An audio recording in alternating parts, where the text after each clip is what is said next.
odayga raacay wuxuu dhakhtarkii u sheegay inay uur leedahay way farxday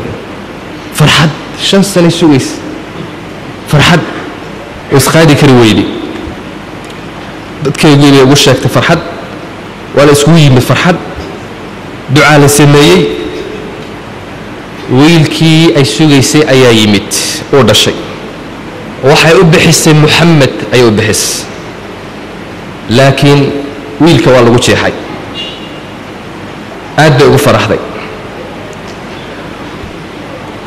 wayna ku dhibaatootay jeexitaanka ilmaha lagu jeexay ku dhibaatootay odagayga waxay ka codsatay in ay u qabto haweeney u shaqeysa qaadimad iyo qabo uu qabtay waxa jiraysa islaan daa oo faqiirada oo miskiinada oo guriyaha u shaqeysa ayaa jiri jirtay islaantii buu u keenay si ay ugu shaqeyso markay 7 u shaqeysay ayaa waxay ku tiri haweeneydii daarin bay ku tiri islaan daa ahay laakiin inan yar baa guriga ay joogta anu aan dhalay inantaas aan kuu keeni ha kuu shaqeyso anaana shaqada bari maalima la joogi ay ogolooba tiri waayahay bay tiri sidii bay inanteedii yareed ba u keentay inantii baa ay shaqada tusaysay 20 maalmood ay u shaqeynaysay islaantuna ay ag taagneed gabadheeda tayad da'deedu 17 jir ayuu yahay aad bay u qurux badantay way soo labisan jirtay markay guriga imanayso way soo qurxin jirtay soo labisan jirtay markaas iman jirtay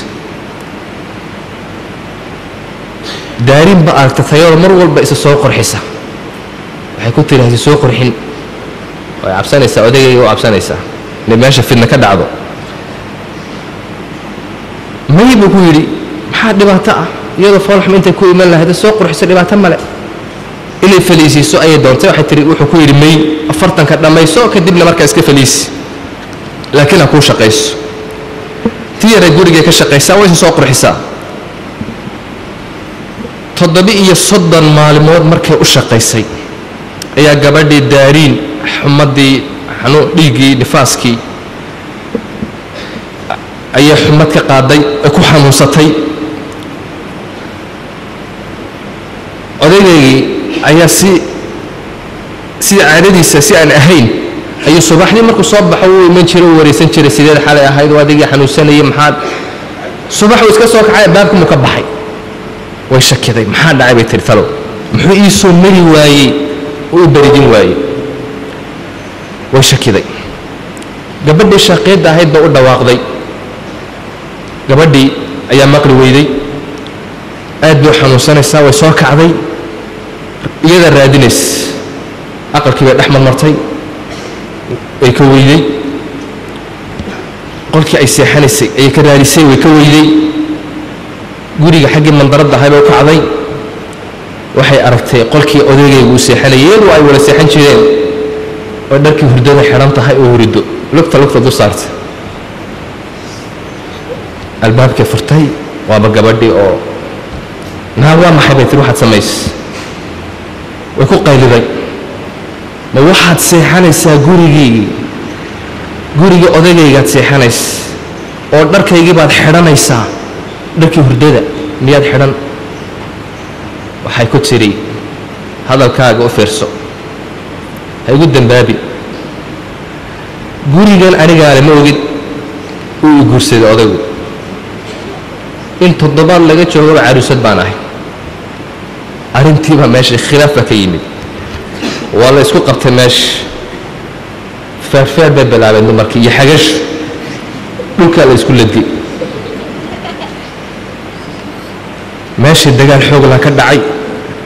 kadibna ilmihii yaraabay soo qaadatay Ahmed mise Maxamed waa Maxamed way la soo dhaadhacday hoose la joogtaa odaygii baa yimid isagoo lalaya aawadu yiri waxay tiri kor bay joogtaa oo dhawaaqay ummu Maxamed xagee joogtaa albaabkii ba furay waaba iyada oo meeyda oo caloosho jiifta وديga ka soo dareeray meel socdo uu dhawaaqay khadimadii ba soo oroday meeshii bay timid waxay tiri maxaa dhacay subxaanallah iyadoo fiican ayaan ka imid hab kori ma ku iri meesha ma kori karaysid laakiin way kortay xagiibu dhawaaq ku dhuftay akhiiran waxay socotaba qisadii dadkii jaarka yimid dhakhtarka loola orday dhakhtarkii wuxuu sheegay inay dhimatay albaabka fardada albaabka ayaa meeshii laga jeexay ka gashay nabarkuna uu furmay sidaas ku dhimatay ninkii dhakhtarka ahaaba waxa uu yidhi miyuuna qof la joogin markaas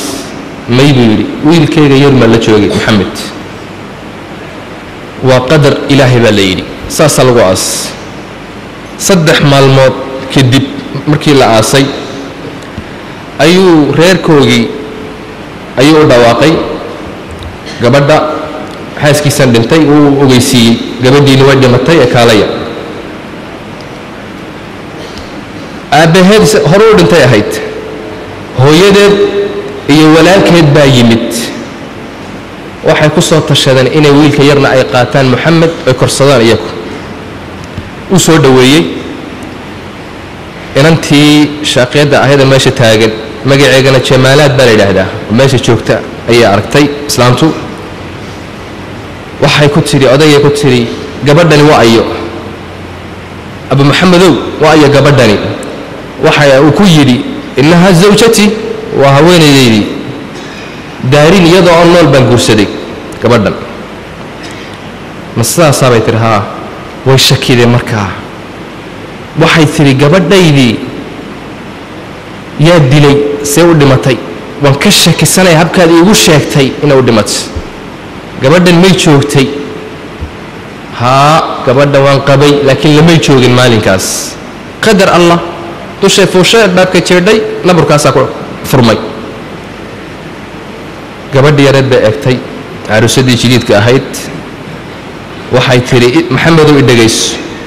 إذا كانت الحقيقة اختفت عن المخلوق حقيقة هذا كقرصوناتي مخلوقا أي كقرصونتها حقيقة فلن تختفي عن الخالق إله خالق كقرصونان ميس ولي إلو دنبيجن مو لا إسك إلو بي لكن إله إلو بمايو وأكو دبص عن أرنتاسي أبو محمد وما أبين أرنتاس waxa uu yiri kullu insaanin yaakhudhu nasiiba qof walba nasiibkiisu qaadan way dhimatay nasiib abu maxamed waxa uu doonay inuu sharaab iyo shubo oo iska diiday islaantii way xanaaqsantahay waxay tiri ilmahan korsanayna anaka ka xaysanayna waa yahay buu yiri waxa uu ku yiri bishii walba masruuf kan keeni may bay tiri anaka korsanayna adeerkii ayaa wiilka qaaday way baxeen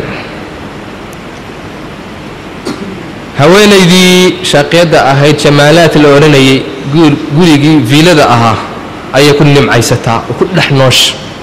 marna dushay tagtaa marna hoos nolol fiican ayay ku noosh faqirnimadii way ka raysatay xaalkeegu wanaagsanaaday sanad kala soo maray si wanaagsan sanad kala soo maray si wanaagsan caruur bay u dhashay 8 wiil iyo 3 hablood ayay u dhashay waa mis كوبية طبعا يودش ما نقول بقرح بقى بيريسي بس كانت بقى فقيرة ده أو وحدها يسب